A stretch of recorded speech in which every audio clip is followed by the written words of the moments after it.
So ಡೆಕ್ಕನಿನೇ ಯಾಕೆ ಆಯ್ಕೆ ಮಾಡ್ಕೊಂಡ್ರಿ? ನಮ್ದು ಲೋಕಲ್ ಬ್ರೀಡ್ ಮೇಡಮ್.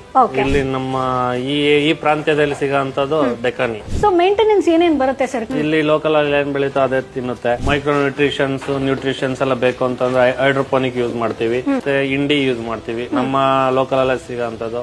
ಮತ್ತೆ ನಾವೇ ಶೇಂಗಾ ಬೆಳಿತೀವಿ, ನಾವು ಅದರಿಂದ ಬರೋಂತ ಮೇವು ಹಾಕ್ತಿವಿ. ಸೊ ಎಷ್ಟಕ್ಕೆ ತಂದ್ರಿ ಸರ್? ಈಗ ಎಲ್ಲಿ ಇಲ್ಲಿ ಸಂತೆಯಿಂದ ತಂದಿರೋದಾ? ಹೌದು ಮೇಡಮ್. 6,500ದಿಂದ 7,300ವರೆಗೂ ಬಿದ್ದಿದೆ ಇದು. ಓಕೆ, ಒಂದೊಂದ್ ಮರಿ. ಒಂದು ಮರಿ 2.5ರಿಂದ 3 months ಮರಿ ತರ್ತೀವಿ. ನಾವು ಒಂದು 2.5ರಿಂದ 3 ತಿಂಗಳ ಒಳಗಡೆ ಮತ್ತೆ ಸೇಲ್ ಮಾಡ್ತೀವಿ. 2 ಬ್ಯಾಚ್ ತಂದಿದ್ದು ನಮ್ಗೆ ಇವಾಗ ಹೋದ್ರು ಒಂದು 10,000ವರೆಗೂ ಮಾರ್ತೀವಿ. ಒಂದು ಮಿನಿಮಮ್ ಅಂದ್ರೂ ನಾವೊಂದು 2 ಲಕ್ಷ ಬಂಡವಾಳ ಹಾಕಿದೀವಿ. ಖರ್ಚು ಒಂದು 35,000 ಹೋಗುತ್ತೆ. 1 ಲಕ್ಷವರೆಗೂ ಪ್ರಾಫಿಟ್ ಆಗುತ್ತೆ.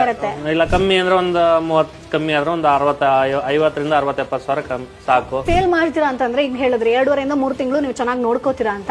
ಬಟ್ ಅವಾಗ ಎಷ್ಟು ಕೆಜಿ ತೂಗ್ಬೇಕು ಸರ್? ಕೆಜಿಯಿಂದ 12 kg ವರೆಗೂ ನಾವು ತಂದಿರ್ತೀವಿ. ನಾವು ಮಾರ್ಬೇಕಾದ್ರೆ 18